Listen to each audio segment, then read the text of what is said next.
أعوذ بالله من الشيطان الرجيم بسم الله الرحمن الرحيم الحمد لله رب العالمين الرحمن الرحيم مالك يوم الدين إياك نعبد وإياك نستعين اهدنا الصراط المستقيم صراط الذين أنعمت عليهم غير المغضوب عليهم ولا الضالين آمين اللهم صل على سيدنا محمد وعلى آل سيدنا محمد كما صليت على سيدنا إبراهيم وعلى آل سيدنا إبراهيم وبارك على سيدنا محمد وعلى آل سيدنا محمد كما باركت على سيدنا إبراهيم وعلى آل سيدنا إبراهيم في العالمين إنك حميد مجيد سبحان ربك رب العزة عما يصفون وسلام على المرسلين Alhamdulillah Rabbil Alamin.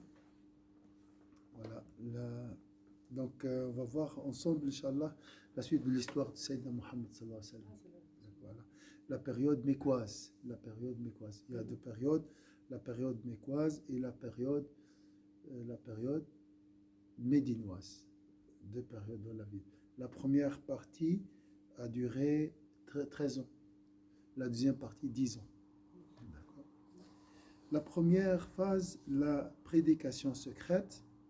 Donc, dans la première phase médinoise, période médinoise, il y a plusieurs phases. On va parler aujourd'hui de la phase de la prédication secrète.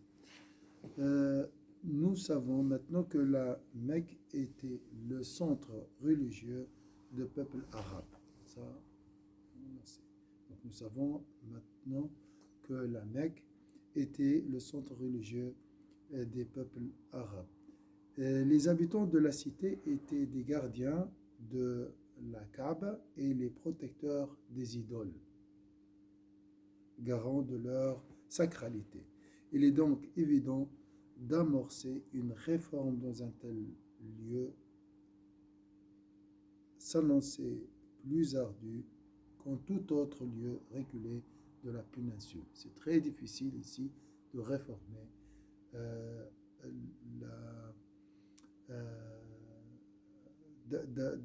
d'annoncer, de réformer dans cette situation. D'accord ? Cela nécessitait une détermination à l'épreuve des fléaux et des coups du sort. Dans de telles circonstances, il s'avérait sage de commencer à prêcher en secret, bien sûr. On ne peut pas affronter cette situation facilement. Il faut passer par une phase secrète afin de ne pas provoquer une surprise susceptible d'attiser la vindicte mécoise. Donc, attiser l'animosité, la violence aussi. Alors, les premiers fidèles, il était naturel que le prophète sallallahu alayhi wa sallam s'adressa d'abord aux membres de sa famille et aux gens qui lui étaient les plus intimes. D'accord ? Il prêcha donc ceci et appela à l'islam tous ceux en qui il pressentait une bonne prédisposition parmi leurs connaissances. Il s'adressa à ceux qu'il savait animés de l'amour de Dieu, de la vérité et de la bienfaisance, ainsi qu'à ceux qui connaissaient de lui la sincérité et la vertu. Donc il a commencé par qui ? Les membres de sa famille, ceux qui sont prédisposés à recevoir, à l'écouter, recevoir le message, ceux qui croyaient à la sincérité de Sayyidina Muhammad sallallahu alayhi wa sallam. Voilà. Ceux qui sont animés par l'amour de Dieu, et la vérité et la bienfaisance. Qu'est-ce qu'on peut retenir de ce choix ? On voyait déjà les personnes qui étaient très attachées à Allah, le retour. Ils étaient déjà prêts, ils étaient là, ils voyaient. Voilà. Donc, nous, dans notre discussion avec les gens, on doit connaître les gens. Il ne faut pas parler comme ça de l'islam à n'importe qui. Non, il faut qu'ils soient prédisposés, prêts à entendre quelque chose. Et avec nos enfants, nos époux, tout ça, on doit les préparer aussi. On ne doit pas parler de la religion à nos enfants n'importe quand. Il faut que la personne qui est devant nous soit voilà, réceptif et prêt à écouter. Ça, c'est très important. Et il fut entendu d'abord par un petit nombre de gens, ces premiers qui ne doutèrent pas un instant de la grandeur et de la sublimité de la personne du prophète sallallahu alayhi wa sallam, ainsi que de l'authenticité de son message, sont connus dans l'histoire de l'islam sous le nom des précurseurs.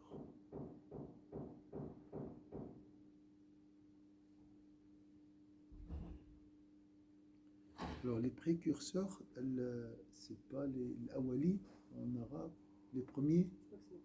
Premiers, voilà. Et ça, c'est un privilège dans les classes des croyants. Ça va? Dans la classe des croyants, nous avons toujours les premiers. Hein? Ça, c'est ceux qui prennent l'initiative aujourd'hui aussi. Hein? Et ceux qui suivent. Hein? Voilà. En tête de file figurait qui? En tête de file des précurseurs. Les proches. Oui, les proches, oui, la famille. Le prophète était marié. Hein. Ah oui, sa femme ou sa famille. C'est Khadija, qu'Allah soit satisfait d'elle. C'est votre deuxième, oui, c'est un modèle pour vous aussi. Hein. C'est la femme idéale. Hein. Elle est appelée parmi les maîtresses des femmes des mondes, parmi les quatre. Hein. L'épouse du prophète sallallahu alayhi wa sallam, la mère des croyants, Khadija bint Khuwaylid. Ça, c'est la première. Deuxième, l'esclave affranchi du prophète, sallallahu alayhi wa sallam, Zayd ibn Haritha.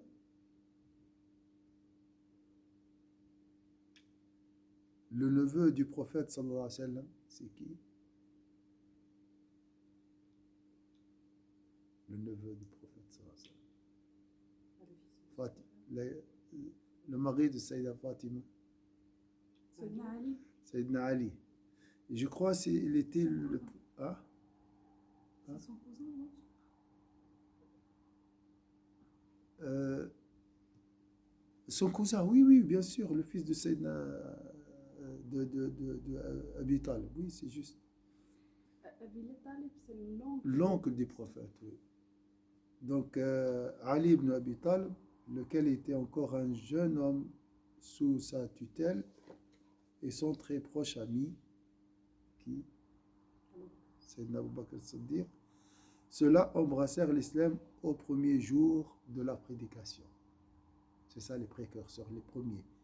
Et ça, même au paradis, ils ont une station très élevée.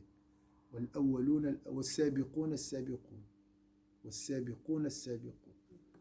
premiers précurseurs. Puis Abu Bakr s'employa à relayer le message de l'islam. Il jouissait avant cela d'un capital de sympathie important auprès des gens. Il était aimé et apprécié par sa douceur, son caractère vertueux et sa bienfaisance. Les gens de son peuple prisaient sa compagnie en raison de son savoir, de son talent, de ses talents commerciaux et de son contact plaisant. Il s'affaira donc à appeler les gens de son entourage en qui il avait confiance. Par l'intermédiaire de sa prédication, plusieurs personnes embrassèrent l'islam. Il s'agissait de... Ici, on parle de qui? De Sayyidina Muhammad ou de Sayyidina Abu Bakr as-Siddiq?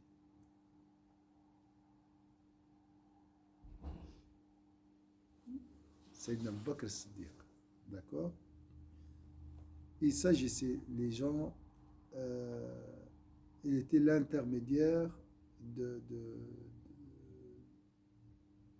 il était la cause de la conversion de plusieurs compagnons. On va mentionner les compagnons qui se sont convertis à l'islam grâce à Sayyidina Bakr Siddiq. Bien sûr, tout ça, par la permission de Dieu. Il s'agissait de Uthman ibn Affan, Zubayr ibn al-Awwam, Abdul Rahman ibn Auf, Saad ibn Abi Waqas, Talha ibn Ubaydillah. Et ça, c'est des sommités parmi les compagnons. Salam alaikum Issa, ça va? Alhamdulillah. Ces 8 personnes furent les précurseurs, l'avant-garde de la religion naissante. Parmi les premiers musulmans qui les suivirent figure Bilal ibn Rabah. Donc on a parlé de la période mécoise. Il y a une première phase qu'on appelle la prédication secrète, d'accord? Et on a parlé des premiers fidèles de l'islam. On a ce qu'on appelle les précurseurs, ou les premiers aussi. Hein? Ils ont le nom, les premiers. On a parlé de Sayyida Khadija, la première, la femme du prophète, qu'Allah soit satisfait d'elle. Sayyidina Abu Bakr Siddiq, qui Sayyidina Ali aussi, oui. C'est le premier jour. Hein. Le premier jour, on trouve Sayyida Khadija, Zayd ibn Thabit, ibn Haritha, Sayyidina Ali et Sayyidina Abu Bakr Siddiq. 4 le premier jour. Mentionné ici, hein. Peut-être il y a plus.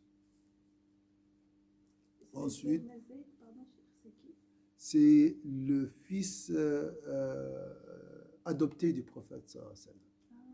Et il était ici, c'est marqué ici, l'esclave affranchi du prophète sallallahu alayhi wa sallam. Et on a parlé de l'importance de ces premiers, ces précurseurs. Ça veut dire quoi ici là? Quelle est l'importance ici? C'est ceux qui ont commencé à propager l'islam. Les premiers. Prendre l'initiative dans la communauté est très important. D'accord?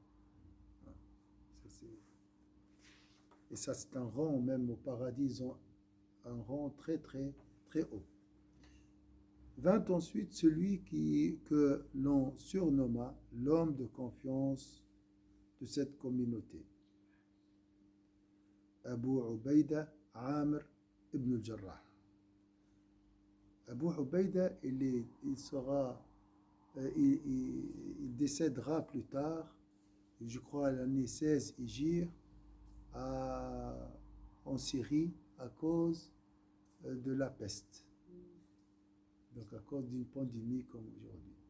Bien sûr, celui qui meurt pendant cette période gagnera la récompense d'un martyr. Et celui qui persévère aussi cette épreuve, la pandémie, gagnera aussi une récompense pareille. Il ne faut pas oublier ça. Lorsque vous voyez les infos et tout, il faut penser à cette récompense. Abu Ubaïda Amr ibn al-Jarrah, de la tribu des Banu al-Harith ibn Fahd, puis Abu Salama ibn Abd al-Asad, Al-Arqam ibn al-Arqam, ça on va voir son histoire, de la tribu de Makhzoum, Uthman ibn Mad'oun et ses deux frères Qudama et Abdullah, Ubaïda ibn al-Harith ibn Abd al-Muttalib, ibn Abdi Manaf, Saïd ibn Zayd et son épouse Fatima, bint al-Khattab al-Adawiya. Donc ça c'est la sœur de Sayyidina Omar. Elle s'est convertie avant Sayyidina Omar. La sœur de Sayyidina Omar, Khabbab ibn al-Arat, Abdullah ibn Mas'ud. Ça c'est des sommités parmi les meilleurs compagnons du prophète sallallahu alayhi wa sallam. Et ils étaient le premier aussi. Donc il ne faut pas traîner. Il faut se dépêcher toujours à faire le bien. Ah oui, je vais faire plus tard, tout ça. à prendre l'initiative et œuvrer. Ça, c'est aussi parmi les... Ainsi que d'autres personnes. Ces musulmans de la première heure comptent également au nombre de la personnalité que les historiens qualifient de précurseurs. Précurseurs, on est quelqu'un de plus, mais Inch'Allah. Bientôt, je crois, ils vont ouvrir, ça compte. Ça, c'est pour la mosquée, toujours, c'est pas Pour pour parler. Ouais. D'accord. Ils appartenaient tous à des clans de Quraysh ibn Hisham, évalue leur nombre à 40 personnes. Donc, les historiens de la Sira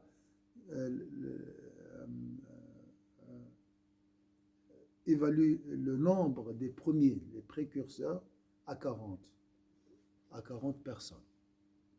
Donc, c'est une classe. Il n'y a pas plus. Hein, subhanallah. C'est un privilège. Ça n'a rien à voir avec l'Abdel. Alors ça, c'est une autre classe. Oui. Parce que c'est 40 aussi. C'est 40, oui. Il y a une correspondance entre les deux. C'est juste. J'ai pas fait ça, attention. Abdel, c'est aussi des pieux aussi. Toutes les personnes évoquées se convertirent en secret. L'envoyé de Dieu sallallahu alayhi wa sallam se retrouvait avec elle à l'abri des regards parce que le prêche demeurait individuel et confidentiel. Vous pensez à quel verset de l'Fatiha lorsque on parle des compagnons du prophète sallallahu alayhi wa sallam? Bon, toute la Fatiha liée à ses compagnons. Toujours c'est Bismillah ar-Rahman ar-Rahim, grâce à Allah Azza wa Jalla. Allah a choisi, c'est lui qui a choisi ces 40 parmi tous les humains. Après, comment? Quel lien entre... Parce que malgré les circonstances, ils Ouais. savent à qui ils doivent leur fidélité à Allah Azza wa Jalla. Donc, c'est un symbole de sincérité, c'est juste. Et malgré leur impuissance face à, comme on a dit, le contexte, beaucoup des idoles et tout. Autre verset qui représente ses compagnons, surtout les premiers, là, les précurseurs.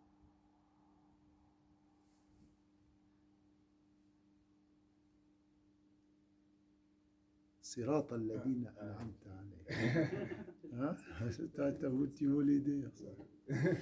Ça, c'est quand tu marches, quand tu pries, tu dis toujours, je rêve de prier comme Sayyidina Omar ibn Khattab, Sayyidina Abu Bakr Siddiq, et mieux encore, Sayyidina Muhammad sallallahu alayhi wa sallam. Ça, c'est la première place dans la caravane, hein, qui voyage vers Allah Azza wa Jalla dans le Sirat al-Mustaqim. Hein. Pensez à ces compagnons, d'accord, qui sont aussi des modèles pour nous, d'accord. Toutes les personnes évoquées se convertirent en secret. L'envoyé de Dieu, sallallahu alayhi wa sallam, se retrouvait avec elle à l'abri des regards parce que le prêche demeurait individuel et confidentiel. Durant ce temps, la révélation s'était intensifiée. Les versets et fragments de sourates se présentaient sous forme de phrases courtes, articulées de manière admirable et composées selon un rythme agréable et mélodieux, en accord avec cette atmosphère de prédication à demi-voix et des rapports humains pleins de finesse. Pourquoi donc il y avait les versets révélés pendant cette période sont des versets courts et pourquoi? Quel lien entre ces versets courts et cette période secrète, cette phase secrète de la... peut-être qu'ils apprennent plus vite, enfin un peu plus vite, que le message soit court, réfléchir, concis, quoi.